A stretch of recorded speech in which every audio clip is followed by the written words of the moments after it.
जय श्री गोरक्ष। प्रिय श्रोताओं, आप सुन रहे हैं रामायण के पठन का और श्रवण का कितना बड़ा लाभ मिलता है। आपको बताया अलग अलग मास में किस प्रकार से रामायण के श्रवण का क्या फल है।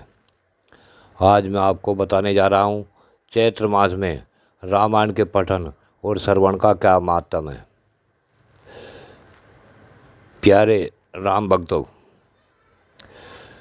अब मैं अपनी कथा प्रारंभ करता हूँ। इससे पहले मेरी एक ही विनती है कि जो भाई नया इसे देख रहा है वह चैनल को सब्सक्राइब कर ले, वह लाइक आइकन बटन दबाए तथा जिन्होंने बेल आइकन दबा लिया है, जिसने सब्सक्राइब कर रखा है, वह इन कहानियों को अपने दोस्तों में शेयर ज़रूर करें। अब मैं अपनी कथा पर आता हूँ। महर्षि नारद जी कहते हैं कि ऋषिवरों, रामायण में पठन और श्रवण का जो महत्व है उसे सुनो। चैत्र मास में रामायण के पठन से क्या लाभ मिलता है वह बता रहा हूँ। प्राचीन कलयुग में यानी पूर्व के कलयुग में, प्रिय श्रोताओं, इस समय पर यह इस सृष्टि का 28वां कलयुग चल रहा है और नारद मुनि पिछले कलयुग की बात बता रहे हैं, 27वें कलयुग की। तो नारद मुनि कहते हैं कि पिछले कलयुग में एक कलिक नाम का चंडाल रहता था। वह सदा पराई स्त्री और पराय धन के अपहरण में ही लगा रहता था। दूसरों की निंदा करना उसका नियम बन गया था। वह सदा सभी जंतुओं को पीड़ा दिया करता था। उसने कितने ही ब्राह्मणों और सैकड़ों हजारों गौओं की हत्या कर डाली थी। पराय धन को तो वह नित्य अपहरण करता ही था। देवता के धन को भी हड़प लेता था। उसने अपने जीवन में अनेक बड़े बड़े पाप किए थे। उसके पापों की गणना करोड़ों वर्षों में भी नहीं की जा सकती, इतने बड़े बड़े उसने पाप किए थे। एक समय वह महापापी, जो जीव जंतुओं के लिए यमराज के समान भयंकर था, एक नगर में गया।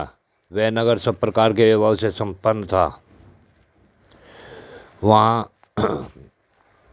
वहाँ की युवतियाँ सुशोभित स्वच्छ जल वाले सरोवर थे। भांति भांति की दुकानों लगी हुई थी। देवनगर के समान उसकी शोभा हो रही थी।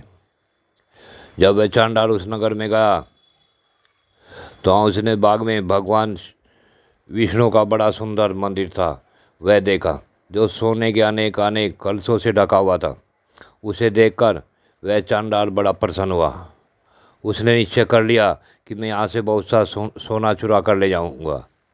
ऐसा निश्चय करके वह चोरी पर लट्टू रहने वाला व्याग श्री राम के मंदिर में गया। वहाँ उसने शांत तथार्थवेकता और भगवान की आराधना में तत्पर उत्तंग मुनि का दर्शन किया, जो तपस्या की निधि थे। वे अकेले ही रहते थे। उनके हृदय में सबके प्रति दया भरी थी। उन्हें यहाँ उपस्थित देख उस चांडाल ने उनको चोरी में विघ्न डालने वाला समझा। उसके बाद जब आधी रात हुई तब वह देवता संबंधी जो धन था वह सभी लेकर चंपत हो गया।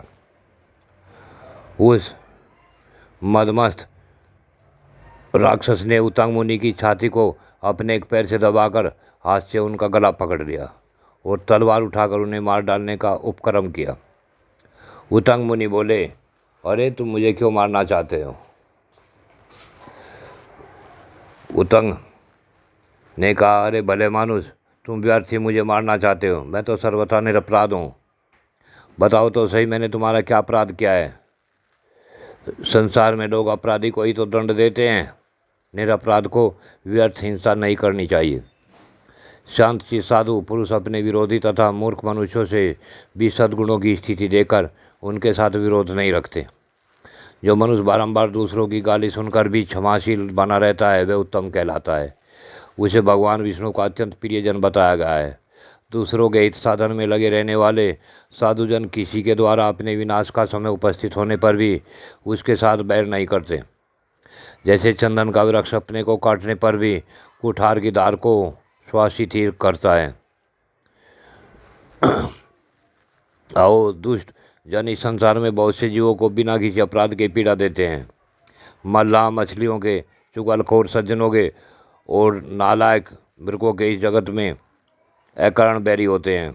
आओ माया बड़ी प्रबल है, यह संपूर्ण जगत को मोह में डाल देती है तथा स्त्री पुत्र और मित्र आदि के द्वारा सबको सब प्रकार के दुखों से संयुक्त कर देती है। मनुष्य पराय धन का अपहरण करके जो अपनी स्त्री आदि का पोषण करता है वह किस काम का, क्योंकि अंत में उन सबको छोड़कर वह अकेला ही परलोक जाएगा। मेरी माता, मेरे पिता, मेरी पत्नी, मेरे पुत्र, मेरा यह परिवार, इस प्रकार ममता व्यर्थ ही प्राणियों को कष्ट देती रहती है। मनुष्य जब तक कमाकर धन देता है तभी तक लोग उसके भाई बंधु बने रहते हैं। उसके कमाए हुए धन को सारे बंधु बांधव सदा भोगते रहते हैं, किंतु मूर्ख मनुष्य अपने किए हुए पाप के फलस्वरूप दुख को अकेला ही भोगता है।